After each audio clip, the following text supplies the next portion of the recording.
ತಾವು ಒಂದು ನುಡಿಮುತ್ತನ್ನು ಹೇಳಿದ್ದೀರ. ಯಾವುದು? ಯಾವ ಇಸ್ವಿಯಲ್ಲಿ? 21 ಇಲ್ಲ ಪುಸ್ತಕ 21 ಸಿದ್ದರಾಮಯ್ಯನವರ ನುಡಿಮುತ್ತುಗಳು. 21-22ನೇ ಸಾಲಿನ ಬಡ್ಜೆಟಲ್ಲಿ ಚರ್ಚೆಯಲ್ಲಿ ಪಾಲ್ಗೊಂಡಂಥ ಗೌರವಾನ್ವಿತ ಸಿದ್ದರಾಮಯ್ಯನವರು ಮಾರ್ಚ್ 15ರಂದು ಭಾಷಣ ಮಾಡಿದ್ದನ್ನು ನಾನು ಗಮನಿಸಿದ್ದೇನೆ. ಅದರಲ್ಲಿ ಹೇಳಿರೋದು ಸಾಲದ ಬಗ್ಗೆ. ಸಾಲದ ಸಿದ್ದರಾಮಯ್ಯ ಸಾಲದ ಬಗ್ಗೆ ಏನು ಹೇಳವ್ರೆ ಅಂತ. ಸಾಲದ ಸಿದ್ದರಾಮಯ್ಯ ಸಾಲದ ಬಗ್ಗೆ ಅವ್ರದ್ದೇನು ಡೆಫಿನಿಷನ್ ಅಂತ ಅವ್ರು ಹೇಳಿದ್ದಾರೆ. ನಾವು ಪ್ರಮುಖವಾಗಿ ಸಾಲ ತೆಗೆದುಕೊಳ್ಳುವುದು ಅಸೆಟ್ ಕ್ರಿಯೇಟ್ ಮಾಡುವುದಕ್ಕೋಸ್ಕರ. When he was in opposition leader ಅವಾಗ ಹೇಳಿದ್ದು ನುಡಿಮುತ್ತುಗಳು. ಅಸೆಟ್ ಕ್ರಿಯೇಟ್ ಮಾಡುವುದಕ್ಕೋಸ್ಕರ, ಆಸ್ತಿಗಳ ರಚನೆ ಮಾಡುವುದಕ್ಕೋಸ್ಕರ, ಆಸ್ತಿಗಳ ನಿರ್ಮಾಣ ಮಾಡುವುದಕ್ಕಾಗಿ ನಾನು ಸಾಲ ತೆಗೆದುಕೊಳ್ಳಬೇಡಿ ಎಂದು ಹೇಳುವುದಕ್ಕೆ ಹೋಗುವುದಿಲ್ಲ. ಸಾಲ ತೆಗೆದುಕೊಳ್ಳಬೇಕಾಗುತ್ತದೆ. ಸಾಲ ಯಾವಾಗ ತೆಗೆದುಕೊಳ್ಳಬೇಕು? ಸಾಲ ಸಿಗುತ್ತದೆ ಎಂದು ಸಾಲ ತೆಗೆದುಕೊಳ್ಳುವುದು ಆಗುವುದಿಲ್ಲ. ಇವಾಗ ಸಿದ್ದರಾಮಯ್ಯ ಮಾಡ್ತಾ ಇರೋದು ಅದೇ. ಸಾಲ ದೊರಕುತ್ತದೆ, ನಮ್ಮ ರಾಜ್ಯಕ್ಕೆ ಕ್ರೆಡಿಬಿಲಿಟಿ ಇದೆ, ಅವಕಾಶ ಇದೆ, ಸಾಲ ಸಿಗುತ್ತದೆ ಎಂದು ಸಾಲ ತೆಗೆದುಕೊಳ್ಳುವುದಕ್ಕೆ ಆಗುವುದಿಲ್ಲ. ನಮಗೆ ಸಾಲ ತೀರಿಸುವ ಶಕ್ತಿ ಇದೆಯೇ? ಸಾಲ ತೆಗೆದುಕೊಂಡ ಹಣವನ್ನು ಅಸೆಟ್ ಕ್ರಿಯೇಟ್ ಮಾಡಲು ಖರ್ಚು ಮಾಡಲಾಗುತ್ತಿದೆಯೇ ಎನ್ನುವ ಮಾನದಂಡ ಅಂತ ಹೇಳಿದ್ದಾರೆ ಅವರು. ನಾನು ಸಿದ್ದರಾಮಯ್ಯನವ್ರು ಕೇಳ್ತಾ ಇದ್ದೀನಿ, 3 ಲಕ್ಷ ಕೋಟಿ ಸಾಲ ಮಾಡಿದಿರಲ್ಲ, ಎಲ್ಲಿ ಯಾವ ಡ್ಯಾಮ್ ಕಟ್ಟಿದ್ದೀರಾ? ಯಾವ ಡ್ಯಾಮ್ ಕಟ್ಟಿದ್ದೀರಾ? ಯಾವ ನೀರಾವರಿ ಯೋಜನೆ, ಹೊಸ ನೀರಾವರಿ ಯೋಜನೆಯನ್ನ ಶುರು ಮಾಡಿದ್ದೀರಾ? ಯಾವ ಬ್ರ್ಯಾಂಡ್ ಬೆಂಗಳೂರು, ಈಗ ಹೆಸರು ಹೇಳಲ್ಲ ಬಿಡಿ, ಎಲ್ಲಿ ಹಣ ಕೊಟ್ಟಿದ್ದೀರಾ? UKP ಎಲ್ಲಿ ಹಣ ಕೊಟ್ಟಿದ್ದೀರಾ? ಏನೂ ಇಲ್ಲಲ್ಲ. ನೀವೇ ಹೇಳಿದ್ದೀರಾ ಅಸೆಟ್ ಸಾಲ ಮಾಡಬೇಕು. ಯಾವುದಕ್ಕೆ? ಅಸೆಟ್ ಕ್ರಿಯೇಟ್ ಮಾಡಕ್ಕೆ. ಕಮಾನ್ ಶೋ ಮಿ. ಎಲ್ಲಿ ನೀವು ಆ ಥರದ ಯೋಜನೆಗಳನ್ನು ಮಾಡಿ ನಮ್ಮ ಅಸೆಟ್ ಕ್ರಿಯೇಟ್ ಮಾಡುವಂಥ ಕೆಲಸವನ್ನು ಮಾಡಿದ್ದಾರೆ ಕಳೆದ 3 ವರ್ಷದಲ್ಲಿ? ನೋ, ಮಾಡೇ ಇಲ್ಲ. ಅದ್ರ ಬಗ್ಗೆ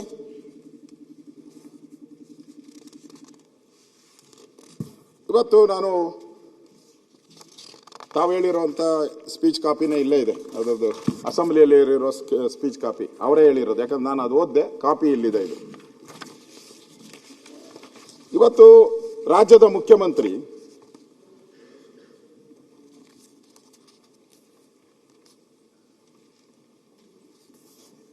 ಸಾಲದ ವೇಗವನ್ನು ಹೆಂಗ್ ಮಾಡಿದ್ದಾರೆ ಅಂತ. ಸಾಲದ ಒಂದು ವೇಗ ಎಷ್ಟು ಫಾಸ್ಟ್ ಹೋಗ್ಬೇಕು, ಸಾಲದ ವೇಗ ಅಂತ. ಸಾಲದ ವೇಗ ಕಳೆದ 3 ವರ್ಷದಲ್ಲಿ ಅಂದಾಜು ಸುಮಾರು 2,46,000 ಕೋಟಿ ಅಂತ ಇಟ್ಕೊಳ್ಳೋಣ. ಅದನ್ನು ವಿಂಗಡಿಸ್ಬಿಡೋಣ. ಅದನ್ನು ವಿಂಗಡಿಸಿದ್ರೆ ಎಷ್ಟು ಬರ್ಬೋದು?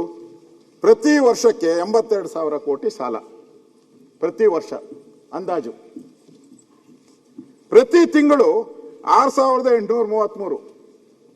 ಪ್ರತಿ ತಿಂಗಳು ನಾವು ಸಾಲ ಮಾಡ್ತಾ ಇರೋದು 6,833. ಪ್ರತಿದಿನದ ಸಾಲ. ಪ್ರತಿದಿನದ ಸಾಲ. ನಾವು ಇವತ್ತು ಇಲ್ಲಿದ್ದೀರಿ, ಇವತ್ತು ನಾವೆಷ್ಟು ಸಾಲ ಮಾಡಿದಿರಿ? 227 ಕೋಟಿ ಇವತ್ತು ಸಾಲ. Today special. ಪ್ರತಿ ಗಂಟೆಗೆ ಅಂದಾಜು 9.5 ಕೋಟಿ ಮಾಡ್ತೀವಿ. ಈಗ ನೋಡಿ, 1 ಗಂಟೆ ಆಗೋಯ್ತು, 9 ಕೋಟಿ ಸಾಲ ಮಾಡಿಬಿಟ್ಟಿದ್ದಾರೆ ಸಿದ್ದರಾಮಯ್ಯ.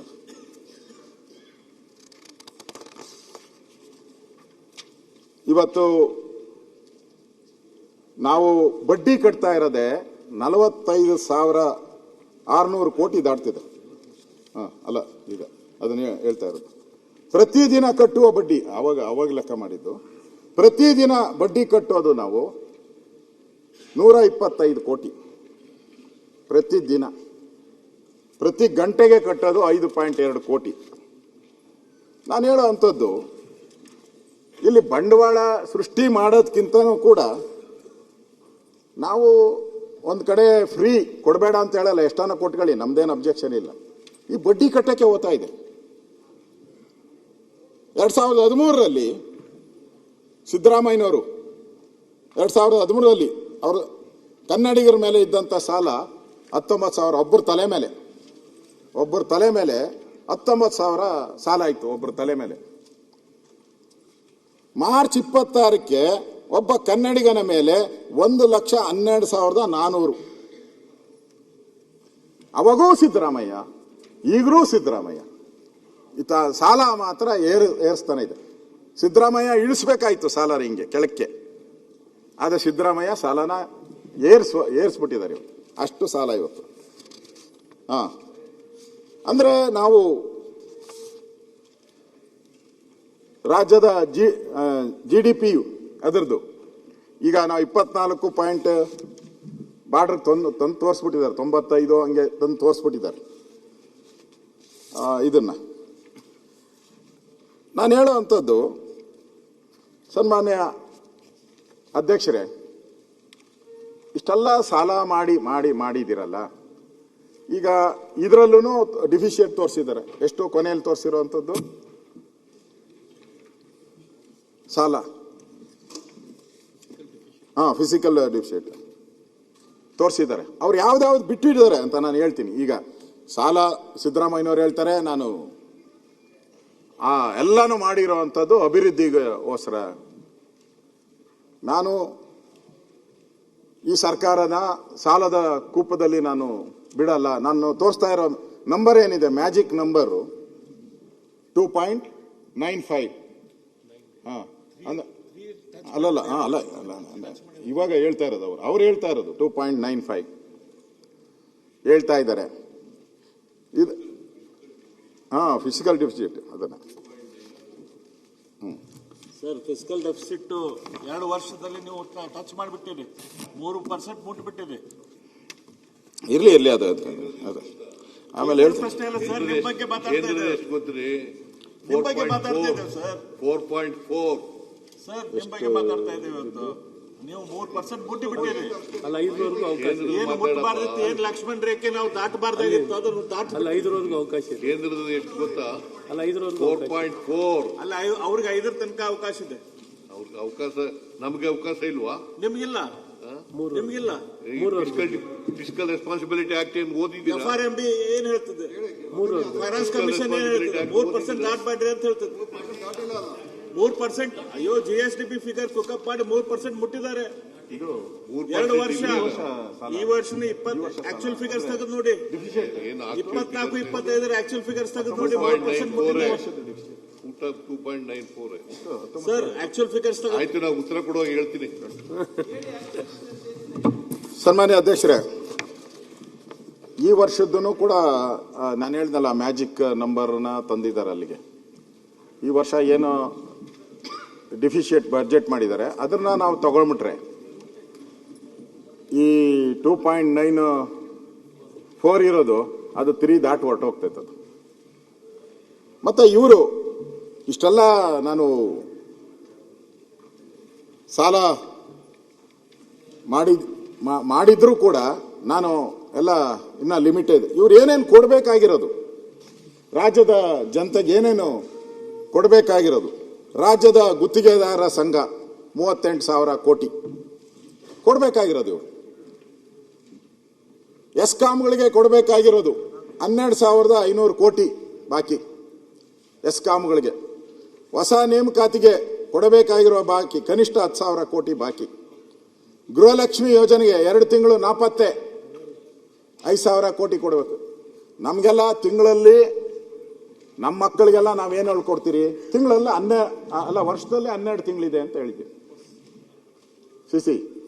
ವರ್ಷದಲ್ಲಿ 12 ತಿಂಗಳಿದೆ ಅಂತ. ಈ ಸರ್ಕಾರಕ್ಕೆ ವರ್ಷದಲ್ಲಿ 10 ತಿಂಗಳು. ಯಾರಿಗೆ ಆ ಇಲಾಖೆ ಯಾವುದು? ಮಹಿಳಾ ಮತ್ತು ಮಕ್ಕಳ ಕಲ್ಯಾಣಕ್ಕೆ ಇರೋದೇ 10 ತಿಂಗಳು. ನಮಗೆಲ್ಲ 12 ತಿಂಗಳು, ಅವ್ರಿಗೆ ಮಾತ್ರ 10 ತಿಂಗಳು. ಕೊಡೇ ಇಲ್ಲ 5,000 ಕೋಟಿ. ಮುಖ್ಯಮಂತ್ರಿಗಳು ಹೇಳಿದ್ರು, DK ಶಿವಕುಮಾರ್ ಹೇಳಿದ್ರು, ಪಾಪ ಆಯಮ್ಮ ಏನ್ ಮಾಡ್ತೈತೆ, ಫೈನಾನ್ಸ್ ಡಿಪಾರ್ಟ್ಮೆಂಟ್ ದುಡ್ಡು ಕೊಟ್ಟಿಲ್ಲ ಪಾಪ ಏನ್ ಮಾಡ್ತೈತೆ ಅಂತ DK ಶಿವಕುಮಾರ್ ಅವರು ಹೇಳಿದ್ರು. ಇಲ್ಲಿ ಫೈನಾನ್ಸ್ ಅವ್ರು ಕೊಟ್ಟಿದಾರ, ಅವ್ರು ಕೊಟ್ಟಿಲ್ಲ, ಅದೇ ಗೊತ್ತಾಗ್ತಾ ಇಲ್ಲ. ಎಲ್ಲೋಯ್ತು ಈ ದುಡ್ಡು ಅನ್ನೋದೇ ಗೊತ್ತಾಗ್ತಾ ಇಲ್ಲ. ಶಕ್ತಿ ಯೋಜನೆಗೆ ಸಾರಿಗೆ ಇಲಾಖೆಗೆ 4,850 ಕೋಟಿ ಕೊಡ್ಬೇಕು ಸಾಲ, ಸರ್ಕಾರ ಕೊಡ್ಬೇಕಾಗಿರೋದು ವಿಶ್ವನಾಥ್. ಬಿಬಿಎಂಪಿ ಗುತ್ತಿಗೆದಾರರ ಬಿಲ್ಲು 2,500 ಕೋಟಿ ಬಿಬಿಎಂಪಿಗೆ. ಸಾರಿಗೆ ಸಿಬ್ಬಂದಿಗೆ 31 ತಿಂಗಳ ವೇತನ ಪರಿಷ್ಕರಣೆ ಸಹಿತ 2,000 ಕೋಟಿ ಬಾಕಿ. ಅನ್ನಭಾಗ್ಯ ಯೋಜನೆಗೆ 1 ತಿಂಗಳ ಹಣ ಅದು ಕಟ್. ಅಲ್ಲ ಆ ಇಲಾಖೆಯಲ್ಲೂ 11 ತಿಂಗಳು, 12 ತಿಂಗಳಿಲ್ಲ ಅಲ್ಲಿ. 600 ಕೋಟಿ ಬಾಕಿ. ಸ್ಕ್ಯಾನಿಂಗ್ ಸೇವೆ ನೀಡುತ್ತಿರುವ ಕಂಪನಿಗಳು ನಿಮ್ಮ ಡಾಕ್ಟರ್ಗಳು 143.78 ಕೋಟಿ. CTMR ಮುಚ್ಚೋಗ್ಬಿಟ್ಟಿದೆ. ಅವಾಗ ಸ್ಕ್ಯಾನೇ ಇಲ್ಲ ಸೀಟಿದು. ಈ ಸರ್ಕಾರದೂ ಸ್ಕ್ಯಾನಿಂಗ್ ಮಾಡಿದ್ರೆ ದುಡ್ಡೇ ಇಲ್ಲ ಅಂತ ಬರ್ತೈತೆ ಈ ಸ್ಕ್ಯಾನಿಂಗ್ ಅಲ್ಲಿ. ಆಸ್ಪತ್ರೆಗಳಿಗೆ ಹೋದ್ರೆ ಸ್ಕ್ಯಾನಿಂಗ್ ಮಿಷಿನ್ ಅಲ್ಲಿ ಖಾಲಿ ಬರ್ತದೆ. ನೀವು ಸ್ಕ್ಯಾನಿಂಗ್ ಮಾಡಿದ್ರೆ ಬಿರಿ ಖಾಲಿ, ಮೂಳೆಗಳು ಬರಬೇಕು, ಮೂಳೆನೂ ಇಲ್ಲ, ಆನ್ಸನೂ ಇಲ್ಲ. ಈ ಸರ್ಕಾರನ ಸ್ಕ್ಯಾನಿಂಗ್ ಮಿಷಿನ್ ಹಾಕಿದ್ರೆ 0 ಬರ್ತೈತೆ. ನಿರ್ಭೀತ, ನಿಷ್ಪಕ್ಷಪಾತ, ವಿಶ್ವಾಸಾರ್ಹ ಸುದ್ದಿಗಳಿಗೆ ಮತ್ತೊಂದು ಹೆಸರಾಗಿರುವಂತ ನ್ಯೂಸ್ 18 ಕನ್ನಡ ಈಗ ಆಪ್ನಲ್ಲೂ ಲಭ್ಯವಿದೆ. ದಯವಿಟ್ಟು ಇಲ್ಲಿರುವ QR ಕೋಡ್ ಅನ್ನ ಸ್ಕ್ಯಾನ್ ಮಾಡಿಕೊಂಡು ಆಪ್ ಅನ್ನ ಡೌನ್ಲೋಡ್ ಮಾಡೋದಕ್ಕೆ ಮರಿಬೇಡಿ. ನಿಮ್ಮ ಬೆಂಬಲ ಹೀಗೆ ಸದಾ ನಮ್ಮೊಂದಿಗಿರಲಿ. ಧನ್ಯವಾದ.